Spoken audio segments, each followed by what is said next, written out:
All right, welcome back to Just Another Solar Podcast with Luke Beattie. That's me, Karl Jensen. G'day, Karl. Luke, how you going? Had a good week? Yep, and industry legend Nigel Morris. G'day, mate. G'day, mate. G'day, Karl. Yep, I'm on holidays, so I'm a bit distracted.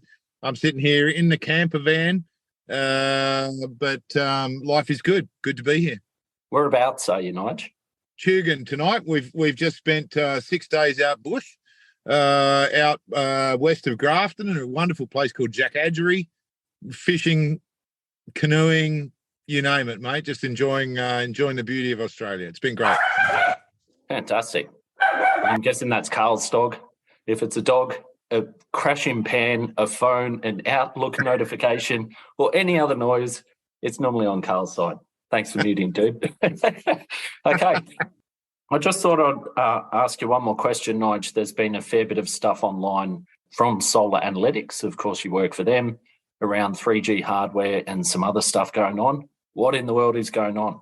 Yeah, it's a good question. And the short answer is, as with all devices that use cellular networks, whether it's us or anyone else, eventually, 2G turned off a few years ago, and the shutdown of 3G has been accelerated. And that shutdown has affected mostly our older devices.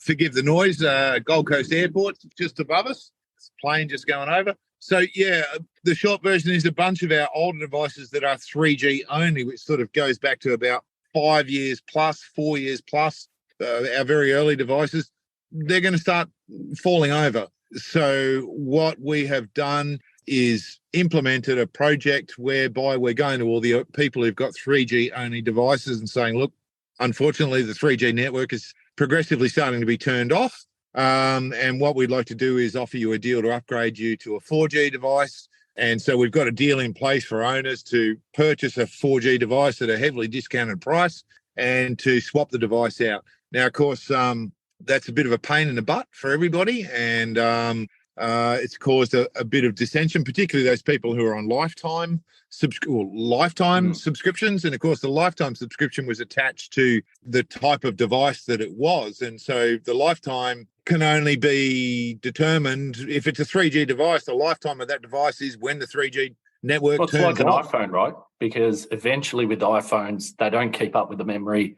The iOS won't be supported anymore. And people don't go back and say, I want a new iPhone, I deserve a free one. Exactly right, mate. Exactly right. So the good news is that, the reaction from, I'd say, 98% of owners and installers who've had to deal with this issue has been really, really good and really, really understanding. And they've recognised that the offer that we've got on the table to upgrade for their customers has some advantages. It's a bit of a pain in the backside for everyone, but unfortunately it's life with cellular. Cellular has some real advantages, but of course networks don't last forever. How many sites are we talking about, Nigel? We got a few thousand out there, mate, that are 3G only. Like I say, most of them are our legacy sites. We've been going 10 years. And so some of those really early sites particularly are affected, and going back to about 4 or 5 years ago when we stopped selling 3G and switched to 3G, 4G. So it's a little bit painful, but it's one of those things that you go through when you're in the telecommunications era. Are there any other countries that still use 3G? I mean, is it one of those things that do we hand down secondhand mobile phones to countries that use 3G? Is that a third world thing? Is that something that's even possible, Nigel? Oh, definitely, mate. There are different markets and different countries around the world that are on all sorts of different network styles and different bandwidths, and there's different bands within 3G and within 4G and within 5G and 2G, and there's still some countries that use 2G. So, yeah, certainly there are some opportunities. 3G isn't dead by any means, and of course, the truth is that we've always told everyone is there are millions of devices out there that use 3G, not just Solar Analytics. There are millions of other devices. In fact, I go back to the story that I always tell around. I had one of those dog trackers on my dog because he used to run away, and it was a little tracker that you could put on his collar. And it was a fabulous little device because if he moved outside the house or wandered off, I could track him, I could find him, I could get him back in the house before the ranger did. But it was a 2G device. And eventually when the 2G network turned off, they approached me and said, look, sorry, the 2G network device is turned off. That device is no longer going to work, but here's a deal to upgrade to 3G. And so I bought a device and upgraded to 3G because I thought there was value in the service. So Yeah, it's the same kind of thing. Yeah, the world of cellular networks is huge and complex and varied. And So before long, But you'll that's have a not 5G dog, Nigel. well, the irony is that 4G is really, really good for data. 5G's got different strengths and weaknesses, like all of these networks. 5G is not so good at penetration. 4G is a bit better. I'm not an expert in this, but I do know that there is 4G is going to be with us for a long, long time yet. So but it won't last forever. As equally, 4G will turn off eventually. And there is a solution there for historic customers. So they can get in contact with Solar Analytics or yourself, Nige. Reach out to Nige and he'll be able to help out. We'll keep this moving along because we have a very good guest today who we want to introduce. Just quickly with Karl, though, you've been in Adelaide this week for a home show. What happened there? Yeah, so a customer asked me if they could borrow a pull-up banner for the South Australian Master Builders Home Expo, and I said I'd do one better and go and visit. So I spent 3 days on the stand, and I'm not normally customer-facing. I talk to other solar retailers, and I don't have any direct interaction with solar, and I was genuinely shocked when people came to me and said, I'm paying $1,100 a quarter for my electricity and $300 a quarter for my gas and $800 a quarter for my gas in winter. And I'm thinking, hang on a minute, you're paying $6,000 in energy. I haven't paid a power bill in 10 years. So, Adelaide's got the best penetration of PV and battery anywhere in Australia, aside from Mandurah. And there's still 60% of people that don't have any PV yet. So that was a real eye-opener for me. And that's a perfect segue to our guest, one of South Australia's finest, or indeed Australia's finest. If you've been around this industry for any time in Australia, you would have heard of this guy. You may know him personally. He may be a friend. So today we've got Eddy May, the Managing Director of NRG Solar. He's also on the Solar Cutters Committee. He's the Pacific Island Ambassador for the Smart Energy Council. I've probably missed a couple there. Welcome on board, Eddy May. Yeah, thanks. Thanks for having me, guys. I'm excited. I listened to you guys. I'm really glad that Nigel's joined as well to bring another perspective. So yeah, I'm happy to be here. So just before we jump into a couple of interesting topics, do you want to just give us a brief summary of how you came to be in the industry and some of the key landmarks along the way? Yeah, for sure. I've had the pleasure of actually telling this story a few times. So if Rowan McGlue's listening, he can turn off now for about 4 minutes or so, because he will always message me and go, is this bloody You Fix Solar System story about to happen? But yeah, it is. So basically, I sold out some shares in a business and I took about a year off of work. I was in a very fortunate position to play golf and get my handicap from, I don't know, probably in the 30s down to about 18, I think. In the end, which was kind of reasonable. And during that time, I came across a guy that kept talking to me about the possibility of having a business that fixed solar systems. And the reason why he was interested in that is he worked next door to Unleash Solar. And at the time, they were almost bragging about how much margin they were making on installing rubbish solar. And he used to think, who's going to fix all this stuff? So we ended up starting NRG Solar, and I didn't sell solar. I'm not an electrician. So my apprenticeship into solar was actually meeting people and organizing to fix their solar systems. And we fixed around about 1,000 systems, and honestly nearly sent this startup broke because there's no bloody money in it. But really learned the lessons of what was important to a consumer and the disappointment for getting it wrong and the heartache for having a half-installed system and all of that. So that was how NRG started. And of course, when we got their system up and running, they would recommend a friend or they'd move house, and all of a sudden we were installing. We started really just installing resi. SA Home Battery Scheme came into play pretty quickly for us, and we started installing batteries. And of course, those guys that we were installing their resis for own businesses. So next thing we're doing commercial and small commercial, but turned into large commercial, and the business just grew from there. So we've had some really good successes along the way. I've built what I would call like an amazing relationships with manufacturers. And, interestingly, it was one of those lessons right from the outset, because you got to remember, we were trying to handle people's warranty claims when they didn't know where they were going to go to, right? So, quite interesting, one of the early warranty claims in mass that I was trying to deal with was actually Clenergy inverters, right? So I ended up just going to Melbourne and meeting with the guys from Clenergy, and honestly, probably a pretty bad decision to get into inverters, but stuck to it till the bitter end, honoured the warranties, gave us what we needed to. And on that same trip, I actually called into Fronius and just introduced myself. And I was some guy who had never really installed a Fronius system, trying to help some people out. And that day, Volker and Rod Dewar came down and introduced themselves and told me the Fronius story. And I fell in love with Fronius ever since. So everyone who knows me in the industry knows I am a Fronius fanboy. Oh, come on, Eddie. Come on, Eddie. You just fell in love with Rod. I fell in love with Volker as well, actually. And just quick, team... Eddie, I don't know about you, but I can recite the Gunter Fronius story start to finish. Line by I've heard line. it a few times. 100%. And along the way, of course, I've built great relationships with other manufacturers as well. I'm super close with the guys at Enphase and Winnaco, Trina, and also wholesalers like yourself, Luke, at Solar Juice, and of course, Nigel. I've done plenty of solar analytics, and Nigel and I have had lots of chats around things like flexible export and solar analytics and relevant agents and stuff like that. And I guess that's me today. A couple of things we've recently started installing in Sydney. So that's pretty exciting for us. We did our first install in Sydney last year.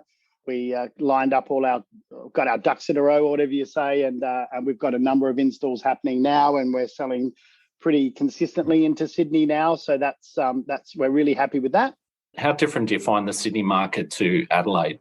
Oh man, super different. Shout out at this point to Jake Warner, who not only does a terrific job in Sydney and his business is exceptional, but he's a great friend, and he's given me pointers along the way, and he's really helped, to the point where he came down to Adelaide and we had a really good chat about how I could actually penetrate into Sydney and be his competitor in a way. But all kudos to him, because he's been really good for that. But what are the big differences? Well, Adelaide's like a big country town. Karl, he would have experienced that, right? That home show you're on, Karl, how many times did people have like half an hour to chat to you on that stand? Someone's been telling stories, Eddie, about how I was talking to people for half an hour at a time. It would have been nice to actually book some kind of an information session, because we had at least a couple of hundred people through the stand, which was really quite good. A lot of people sort of said to me, I'm done. I've got solar and battery. We don't need anything else.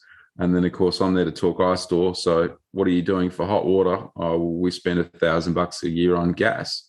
So that was a piece of cake. The penetration of heat pumps in Adelaide is absolutely miserable, and there's no reason for that. So there's a huge opportunity for people in Adelaide to get on board there. Yeah, 100%. And, people in Adelaide like to chat, right? What we've learnt, Luke, in answer to your question, is that people in Sydney don't give you anywhere near the amount of time, right? So if I was trying to sell you solar in Adelaide, I'd probably expect that you'd give me half an hour, and you would probably expect we'll take half an hour.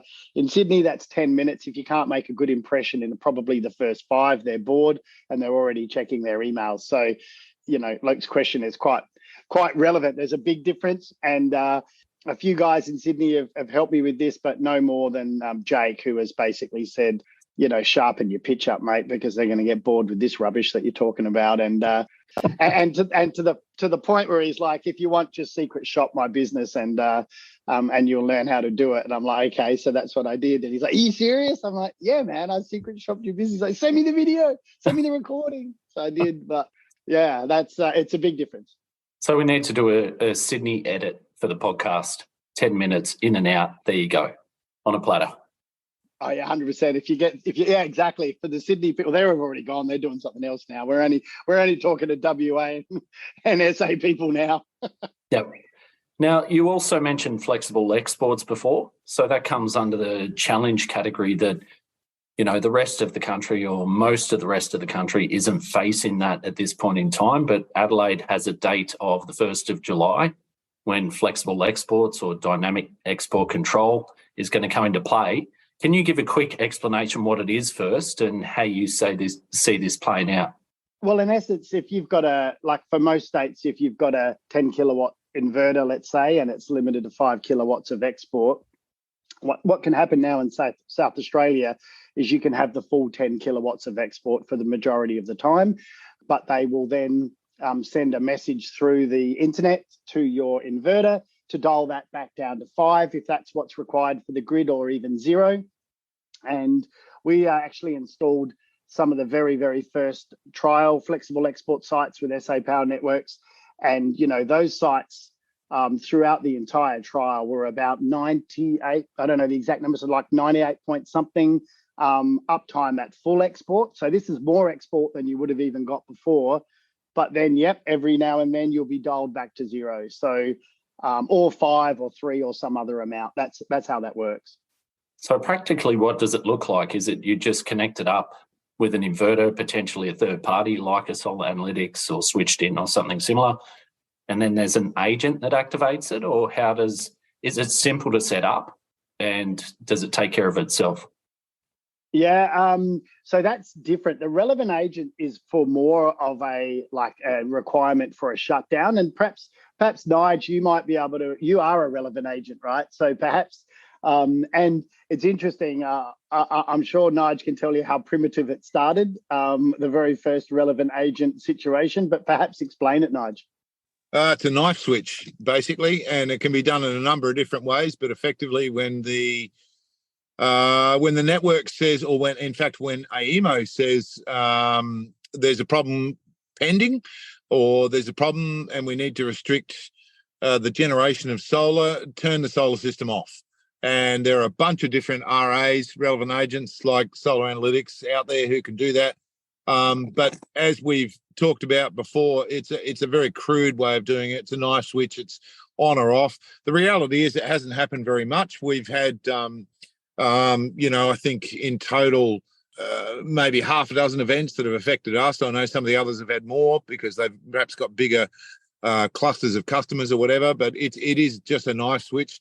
The dynamic export control stuff is much more intelligent and allows you to follow the load effectively. And so the solar can be there if it's being self-absorbed or if it's good for the network. It's a lot more intelligent. I've banged on about this many, many times, and we've talked about the fact that it's a bit crude in Queensland and it's a bit crude in WA, but the inverters are capable of doing the more intelligent stuff. And I'm fascinated to hear, Eddy, what you've learned through your experiences being so early into dynamic export control, because all of these things are experiments at this stage, right?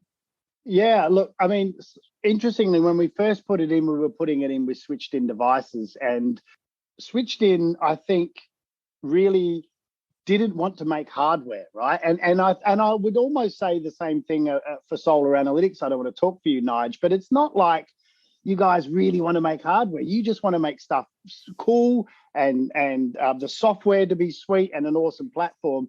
Of course, the problem with that is the inverters couldn't really work at the beginning, so they had to put hardware in. So the difficulty was with putting in switched in is we had to deal with another piece of kit, right? But the inverter manufacturers, like Fronius as an example, they've moved on to the Gen 24 is totally capable of doing flexible export on its own. So therefore, SA Power Networks can just be sending out an instruction to the inverter that says your 10 kilowatt export limit today is 0.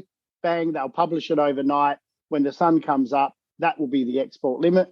When the sun sets, it'll be back to 10 the next morning. Really interesting is that when we first did it, they built a really good portal for it. So, Luke, I could go onto your house, put your address in and say, oh, you are in the flexible export trial. We're going to do something different for you. No, you're not. Your business as usual. And basically, that's how everyone learnt through that trial process. And like you've said, on the 1st of July, it switches over. But interestingly, it's not the few people don't realize this. It's actually not the whole state that'll turn on on the 1st of July either. It will be carved out based on certain, areas that are, need it more than other areas, right? So it'll be a bit of a gradual rollout after the 1st of July until it's fully complete. Do you think it's going to find out some of the solutions? I've spoken to Fronius and they said, we don't have it fully complete, but we will be there, no problems, by the 1st of July. Spoke to Jaden at Enphase, similar thing. He said, we've got the capability. It's not all ticked off, but we're going to be right for the 1st of July. There's a good chance that some of these solutions are going to be left behind. Oh, yeah, absolutely. There's a great chance that we found this with relevant agents. I don't want to say the battery manufacturer because I can't exactly recall it, but there was a fairly big battery manufacturer that had spent a bit of money to be in the state as part of the SA Home Battery Scheme. They also had a DC inverter in them, like a PV inverter, I should say. And they were looking at low voltage ride through and a few other requirements, and they just left the state. They're like, you know what, forget it. The state's not big enough for us to change our whole world global strategy. We're out. And that could well happen with some of the other manufacturers as well. I think in that case, though, Switched In have done a pretty good job integrating and mopping up the mess there and being able to allow other inverters who can't quite catch up to have another option. But in reality, we have to make this change in South Australia. We've been islanded from the national energy market with too much renewables too many times. That's caused major blackout events, right? We need to do it, and we need to do it, and the rest of the world needs to learn from this as well, because we're very highly penetrated in solar, like you said before. So, we just got to make it happen. But in reality, like I said, on the 1st of July, if it doesn't work perfectly, it's actually not going to make a difference, because the 1st of July is not going to be that much different to the 30th of June, is it? In terms of power, in terms of weather, in terms of all the events, but you've just got to set a date and start to work through it. So that's what the industry is doing. There's some awesome reference groups that SAPN have put together with the government, and we're working through it with the manufacturers. And that's where the relevance is for guys who are listening from other states around Australia, is that what's happening in South Australia, once it's matured a little bit and it's been proven, is likely to be rolled out all around the country, if not the world, because we're all facing the same challenges as solar penetration gets up there. And we're all watching you, Eddy. So take the lead, show us what to do, and the world will follow. Now, we had some really good conversations when I was in Adelaide a couple of weeks ago. And I want to ask you a question about some of the biggest challenges that you see out there, but also tied to some of the types of businesses you're seeing out there retailing solar. Oh, look, I can't remember everything we said that night after we went down to that little whiskey bar that you didn't know was there. It's a bit of a blur after that. But look, you know what? In terms of challenges, I think this has probably been done to death, but I'm going to say it anyway, right? We call it a solar coaster for very many, many reasons. But right now, I know for absolute certainty that this Q1 of this year has been quiet for a lot of businesses. And sure, there's probably some businesses that are flying along, but I would like to remind everybody just about mental health at this stage, because mental health is super important. And in our industry, we get tugged and pulled all over the place, right? You're either dead quiet, you don't know where your next bloody sale's coming from, or you're flat out, you don't know where your next installer's coming from. And it's the world that we live in. And, I think one of the biggest challenges is always going to be around that. And like you said before, I'm really lucky. I've actually made some super good friends. And I joked about, Rowan before, but he's a good friend of mine. I know you know him. And, sometimes in the darkest moment of why the hell am I still doing this, I'll get a voicemail on my phone from Rowan saying, "Hey brother, I hope you're having a good day." And you just, that's what he you does do. Those little 1-minute messages, and they're really encouraging. Hey mate, thinking of you, gives you something else. He's a great guy. He's one of the best guys I know. I know. And you know what? I encourage all of your listeners to do that, to have a think about who in the industry do they think, might do with a little 1-minute message, and send them a voicemail and say, "I'm just thinking about you. I love you. I love what you do. And hang in there and keep doing the best that you can." And if everybody does that, all your listeners do that, that'll be like 3 more messages that'll go out for this year. That'll be unreal. Thanks, Eddie. No, but mate, that's great Eddie, advice. That's what I do every day, Eddie. I just go through the list of the customers and I talk to people all day, every day. And I think that now I've got 12 years in the game.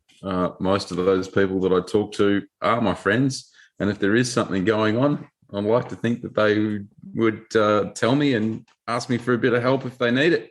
It's good, Karl. It's good. And, that's what I see as like, a big challenge in our industry, but also in the world that we live in right now. Yeah, well, we had one customer who had a couple of apprentices had an accident at the start of the year. One of them doesn't want to be an apprentice anymore, and the other one was told by their doctor that they really shouldn't be lifting panels onto roofs anymore. So when you're growing your business, and all of a sudden you lose 2 staff members and a truck, that was pretty stressful for that person at the start of the year. I bet. Don't wish that one on anyone. So like, everything's going good. All of a sudden, shit, got a month worth of pain and suffering to deal with and can't do a lot of work. So nothing's ever easy. And the flip side of that is also just encouraging people that if you are going through those hard times, to reach out to your mates, reach out to people in industry. You'd be surprised, who's going to pick up the phone, have an encouraging word. So that's one of the things I see as a hallmark of our industry, that there's a lot of support, a lot of positivity. Now, I was talking about the challenges that you're seeing now. I want to ask you about the opportunities you see in the market now and moving forward. What do you see out there? Oh, look, for me, I see battery storage still, like I've seen this SA. We're very lucky with our early SA home battery scheme where the government gave some money away to help you to make that decision. But that money's no longer there. And we're still installing plenty of battery storage. And I think that's a huge opportunity. Having some diversification into EV chargers, I think as well, is a huge opportunity because, that gets your apprentices, working on sort of more traditional electrical work, right? Other than just perhaps being on roofs, installing solar panels. So I think there's opportunities there, not only in terms of revenue for your business, but also in able to diversify the actual work for your apprentices. So that is part of it. And batteries for commercial certainly is a huge opportunity that we're about to see more and more of. You can go further to say it's in line with the electrify everything, which is the Saul Griffith phrase. And I'm just going to make mention there, Saul's going to be at the Smart Energy Conference, which is coming up in early May in Sydney. So if you haven't registered, just recommend you get there. It's an excellent trade show for those who need CBD points. I believe there's some there, but also there's everyone from top to bottom. We've got some of the top politicians coming along. Saul Griffith's going to be there, and industry people like yourself, Eddy, are going to be speaking on boards, and lots of great manufacturers. A great event to get to. And it seems like during COVID, we were pretty much sick of going to virtual conferences, virtual events. There'd be 5 a day where some had CPD points, some didn't. And it's another Zoom call where it got a bit tough. Now we're at the other end post-COVID where there's so many road shows and opportunities coming up. So there's the Solar Cutters road shows, which are going to Melbourne, Sydney, Gold Coast, Hobart, Adelaide and Perth with a whopping 70 CBD points. So you can check that out for those who are lucky enough to jump on long-haul flights. SNEC's coming up in May, into Solar in June. And there's a lot of manufacturers, wholesalers, and other people doing roadshows around the place. So I know, Nigel, your schedule's looking pretty busy, mate. And so there's a lot of things you can go to if you need CPD points, if you need professional development, if you just need to network and bounce off other people who have good ideas, people like yourself, Eddy, been running businesses, seeing the same challenges, share ideas and solutions. All right, so Eddy, something that people don't know, and it's not quite solar related, is that you somehow became a TikToker, an influencer. Someone told me about it. I opened your TikTok page and you have literally millions of views and likes and stuff. It's not solar related, but how did you get there, mate? Oh, mate, I think it first started, really, I was just trying to rubbish my 2 sons who they would never, I had a bonfire out in my backyard and it was a beautiful day to have one. And I couldn't get the boys downstairs. And I said to my daughter, I bet you if I just turn the internet off, they'll just be down here and they'll join it. So I flicked the internet off. She filmed it. And she actually said to me, that'd actually make a pretty good TikTok as they came downstairs. So that was kind of the start of it. And then I just had a little bit of fun with it. And one day I had a little bit of a shot at my wife and I filmed her reaction. She told me to F off and I posted that on TikTok just to frustrate her one little bit more. And it got 1.1 million views really quickly. So it kind of started from there. But, interestingly, I like looking at TikToks because it's the perfect attention span for someone like me, 30 seconds. I actually use it all the time. You mentioned Intersolar before. We're going to stay for a couple of weeks in Intersolar, and normally I'd be looking at TripAdvisor to see what shall I do in Italy or whatever. I go on TikTok now. I type in things to do in Cinque Terre, and you will see what people did yesterday in Cinque Terre on their TikTok, and it's like, oh, I want to do that. So, I'm quite addicted to it, and I love doing it. I put a new one out today, and it's I think it's awesome. I look at TikTok as well. And the solar ads that I see tend to be those ones, your postcode qualifiers for a government grant or something similar, those real, very salesy ones. But there must be some legitimate and quality ways you can reach customers through TikTok. Oh, yeah, there is. I mean, for me, I feel like I've got a personal TikTok and I've just started NRG's TikTok, which has got like 20 followers. It just started the other day. But I've got a really big commitment to increase NRG. So we're doing a lot of work in that space. But for my personal one, it's always been, you can swear, you can be a little bit more cutting edge, but I actually get leads from it, right? I'll stand in front of my car and say, here's my Fronius Watt Pilot. There's my solar panels. There's my electric car. I don't give a shit what you say. I'm not drawing from the grid. Here's my app. And you know what? You can tell me that I should be driving around in a diesel car, but I'm quite happy with this. And you know what? Doing that, it causes controversy. Oh, you're an idiot. You can't, tow your boat. You can't go away on the weekend. And another person's, don't be stupid, mate. And I don't have to do anything. The banter's going on in the comments. And eventually someone will ask me, and if you look at my comments on TikTok, they'll say, is that a Fronius system? Do you have a BYD battery? Like, what do you think of the battery? I'm thinking about getting one of them. What about a Tesla? Where are you? And I'm like, oh, I'm in Adelaide, and eventually we'll get a lead out of it. And, it doesn't sound like a lot, but it's a start. Again, it's a starting point. And that's why I like social media so much. It's just a bit different than what everyone else is doing. It's been pretty interesting. I tell you, being away and camping and living off grid in our little camper van and trying to meet the needs of four fully grown adults and staying in a campsite. And a guy pulled up last night actually and pulled out a generator and proceeded to charge his Waco fridge off a petrol generator. And it totally destroyed the beauty of this amazing place that we were staying at. And we sat there and talked about it because everyone who I was with, there was 26 of us in our extended family, all using solar in one form or another. We were using a little bit of mains power to back up here and there. But this clown just clearly thought that the only solution was to drag a stupid generator out and put it up in a caravan park and run it overnight to keep his fridge cold. And it really highlighted to me, like you said, Karl, how much opportunity there is out there. And I mean, there are some people who never switch, but by gosh, there's an enormous opportunity out there. Yes. Well, speaking of which, taking it to Brisbane, and people say to me, the Gold Coast next week, people say to me, have I planned my trip and so on and so forth? And I'm like, actually, I haven't. I'm just going to get in the car because all of these things where people say there isn't enough charging infrastructure, there's heaps of charging infrastructure. I drove past chargers that I didn't need, and no one was at them. And most of them are free. Victoria's got 350 free charging locations. Adelaide's now got a couple of hundred. Just do it.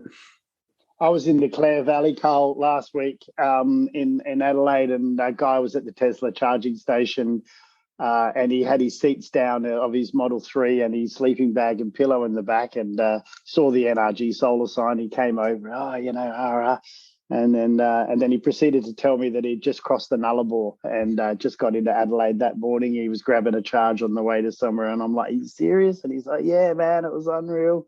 Yeah, so yeah, there you go. Did you have any issues finding charges along the way? No? Nah, he loved it, and he was sort of, I guess he was an older guy. He's probably retired or about to, and he'd taken his time, but certainly, he didn't. He said he had no issues whatsoever, wasn't stressed about it, was kind of thinking, I mean, there's only one way home, right? So on his way home, he knows exactly what he's going to do. It was his first long trip in his Tesla, and he decided to go like all the way into Victoria from WA, where he'd started from. And I'm just like, good on you, mate, Well, and one of my customers from way back, Peter Petrovsky, he circumnavigated Australia in his Model Y a week after he got the car, and he managed to drive all the way around Australia in 12 days. And I reckon that's a hell of an effort in a petrol car, let alone an electric one. That's just awesome. So not just that, he's written articles. He's quite prominent now in the EV community, but even the ABC had it as right up there in their news stories about Peter and his friend and going around Australia in EVs. So not only is he doing it, but he's been quite an advocate for EVs and the need for the infrastructure, charging infrastructure. Look, it's great for the solar industry, as a segue to selling a bigger system, to ask a customer, hey, look, what are your thoughts on electric cars? Are you thinking you're going to buy an electric car in the next 5 years? As soon as they say, yes, my next car is going to be an electric car. So, mate, you need another 10 kilowatts on your roof, and we need to do the EV charger. And that it closes the deal. People are like, yep, no worries. That's what I'm going to need. And here's Nigel thinking they've got 2 wheels too many. Is that right, mate? Yeah, horses for courses. There's tons of opportunity out there. Now, just a couple of quick snippets. So the SunWiz data came out, so the retailers and everything else, and they also mentioned that solar battery sales have gone up 55% in the last year. So that feeds into everything we've been talking about. Eddy, you said the opportunities. We come back again. If you're just a pure play PV company who just does battery as a secondary thing, heat pumps or electrifying places, hot water, heating and cooling, there's plenty more opportunity beyond just pure play solar. 100%. I said I just did a TikTok today. My TikTok today, you're welcome to jump on and take a look at it. But I basically just said that if your bills are $750 a quarter, which is a pretty typical bill nowadays for a lot of homes, add to that the 22% rise we're about to get, the rise that we've been getting every single year. Between now and 10 years, you're about to pay $36,000 in energy, and you can carve it up any way you like. That's the simple math behind it. So I'm a fan of blending the payback. I know some people like, you can't blend the payback. Solar panels give you 3.5 years and batteries give you 12. And Eddy, you're blending it to 7. Well, stiff shit, that's what I actually believe. Blend it. Get rid of your bill, take your $36,000, which is $300 a month, borrow the money if you've got no money to do it whatsoever, and you can probably borrow it for $250 a month, and put the entire thing on your system and set yourself up with a decent solar system, future-proof your house and get on with it. So I think really I'm not surprised that number's so, that attachment rate's increasing. And I honestly do feel that there will become a time, and I don't know what that tipping point is in the future, where a battery will be way more important than the solar panels. In fact, at my shack, I have a Tesla Powerwall with no solar at all. All right, guys, so we haven't got much time left, but I just wanted to get some final thoughts or questions. First of all, Karl, we'll start with you. Any comments or questions for Eddy before we wrap up? I was going to ask, how is the baby? How's Sam's baby? I haven't heard from Sam. And at the end of the day, we're all about family and mates and so on and so forth. So you're closest to Sam. So is there anything you can share with us, Eddy? Sam and Tom have had a beautiful daughter, and Zali, and she's doing unreal. And I get daily Snapchats updates from Sam. In actual fact, they were at our shack at the river. Sam wasn't there. Tom was there. Sam was somewhere else. But actually said to my wife, I'm like, just leave her on the bed. She's not going to roll over. Like, look at the size of her. So the next day was the first time she rolled over. So that was quite a fortunate event that I didn't cause any damage there. But no, she's doing really, really great. And I was hoping to see Sam back at work next month, but I've got a sneaking suspicion that she's loving life as a mum too much, and that could possibly be delayed. I don't know. You'll have to chat to Sam about that. But she's doing amazing, and Azali's doing amazing too. Awesome. That made my night. That's great news, Eddy. The next generation of the wise coming through already. Oh, yeah, for sure. For sure. And Nigel, what about you, mate? Any comments, questions for Eddy? No, I mean, I think Eddy's raised a whole lot of brilliant points around a whole lot of different topics: social media usage, technology, business building, all those kinds of things. But I think the only closing comment I'd make, mate, is that there are a lot of shows coming up, big and small, all around the country. I know we're geared up for a whole lot of them. Getting away for these shows, getting a staff off to these shows is always challenging, but it is always worthwhile. Whether it's just for CPD points, whether it's to learn something, whether it's just to hear from some of your peers and colleagues and maybe future friends in the industry. Take a little bit of time, get along to some of these shows. Support the different organisations. Solar Cutters, SEA have got road shows going on. Their Victorian shows coming up, which is always an awesome one. Several hundred people get down to that one. So, take the time to get out there and learn something for yourself and meet some other people who are facing the same challenges. So, yeah. Great advice. And I just wanted to thank the three of you guys as well. With Easter week, it's been a bit of a challenge trying to organise the time for all of us to get together, and it's a little bit later than what we normally record it on Thursday, just before Good Friday. But we've got a long weekend ahead. So I think it's well earned for a lot of people. Some of the business owners get a bit apprehensive about the wages they're paying, but it's good for us to have a break anyway. Now, Eddy, before you finish up, mate, is there anything you want to add? I feel that we could have gone much deeper on some of the topics, but for the sake of time, we've moved on. So anything you'd like to sign off with? Oh, look, I just think, it's interesting that what you say about, business owners, and we could have done a bit more, I think I'll just go back to the fact that it has been a challenging start to the year. And I actually do think that a lot more people are doing it a little bit tougher. I said probably about 4 or 5 years ago that I predicted we would see a substantial amount of collaboration, and consolidation, takeovers and mergers. And I think we're starting to see that play out, right? We're starting to see, you just have a look at the takeovers, have a look at the mergers, just look at what you're seeing play out there. And, we're going from lots of small players to some consolidation, right? And even my own business, I'm collaborating with other businesses to work, right? We're seeing a lot of that. And I think that's really, really good for our industry. And I also think what it does is it makes people be really honest about where they're at. And it's funny, when Longy used to start mucking around with Shane Arnold, and they would be like, hashtag no sales, and it was the first time like, well, actually, I have no sales this week as well, right? And it actually made it okay to recognize that sometimes it's really, really tough. So I guess if I sort of wanted to wrap up what I think, it's just like, I think it's okay just to say what's going on, right? If you're doing it tough, I think it's totally okay to say, I'm doing it a bit tough this week. But at the same time, I also think the industry should celebrate the wins as well, because we have really, really great times. And, that we don't do that as well as we can as well. We're so exhausted that we should stop and we should say, you know what? I just had a bloody ripper month, one of the best months in business. I'm going to celebrate it, and I'm going to let people know, maybe let them know how I did it. Maybe share that luck with someone else so that they can do it. And I think, to Nigel's point, these events are the places that you can go to do that, right? You can go lean on someone. And when they say to you, how was your month last month? If it was a ripper month, why don't you just tell them it was a bloody ripper month and this is what I did to make it, and I hope you can do the same. And if it was rubbish, why don't you just say it was an absolute rubbish month, and I'm looking, and this is what I'm doing about it. And if we're all just absolutely honest, rather than just seeing people beat their chest saying, I'm brilliant all the time, when that that's absolute bullshit. I think that is what brings our industry together. So I think for me, That's what I would love to see in this year in 2023. Luke, you're exactly right. We're out and about. We're meeting with each other.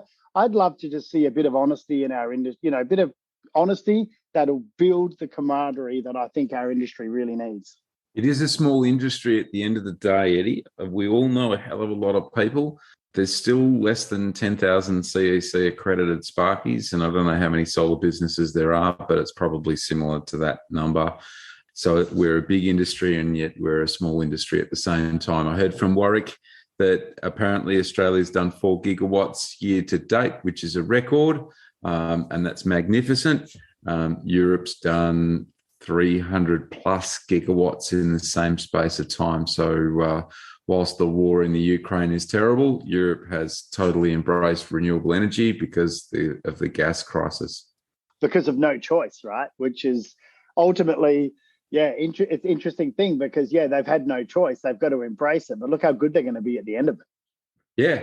And it's not going to take long if they're installing 300 gigawatts a year. That's a massive number. And of course, they don't have 12 months of the year to install it. They've only got 6 months of the year. The other 6 months, the weather's shit.